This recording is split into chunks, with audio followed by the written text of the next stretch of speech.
আলাইকুম ভাই। ভাই কোন ডিস্ট্রিক্ট বাড়ি? ফরিদপুর। আপনার আমার নরসিংদী। তো আপনারা এখানে কত বছর ধরে আছেন? আমি আছি 9 বছর। 9 বছর, মাশাআল্লাহ। আর আমি সৌদি আরব আসছি 6.5 বছর। তো আমি একটা হোটেলে কাজ করি।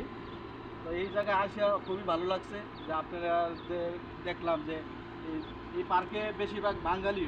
হ্যাঁ, এখানে সবই আছে বাঙালি। এই জন্য সবচেয়ে ভালো লাগছে বেশি সব আছে বাঙালি। আমি এক ফরিদপুর, সব হচ্ছে নোয়াখালী। আচ্ছা, যাক সব দোকানদার হচ্ছে আলহামদুলিল্লাহ, এরাও ভালো। যাক, আপনার সাথে দেখা হইয়া আমার খুব ভালো লাগলো। আমারও ভালো লাগছে যে বেশি ভাই একসাথে আছি। আমরা প্রবাসে থাকি, এক বাঙালি মন খারাপ ছিল, আমরা বাংলাদেশ সবাই ভাই ভাই।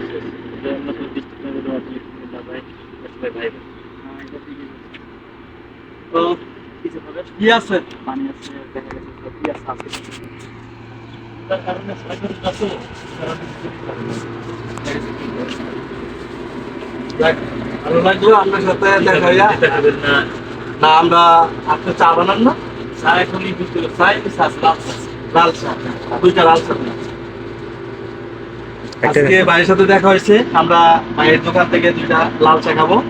তো আপনারা দেখুন এই ভিডিওটা।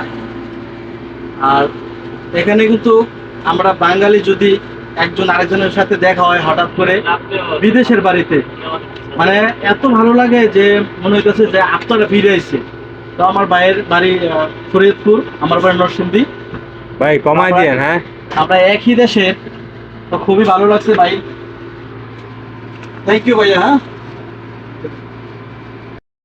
এ হচ্ছে আমাদের ভাইয়ের যে চা খাওয়াইতেছে, তো খুবই ভালো লাগছে। এই যে আমরা একসাথে আসছি, হ্যার বাড়ি শরিয়তপুর আর ভাইয়ের বাড়ি হলো ফরিদপুর, আমার বাড়ি নরসিংদী। তো আপনারা যে যেখান থেকে ভিডিওটা দেখবেন অবশ্যই লাইক শেয়ার করে দিবেন, বেশি বেশি শেয়ার করে দিবেন, যেন আমার বন্ধুবান্ধবরা দেখতে পারে এবং কি আপনার বন্ধুবান্ধবরা দেখতে পারে, আমার ভাই ফরিদপুরের তারাও যেন দেখতে পারে। ওকে, ভালো থাকবেন আপনারা।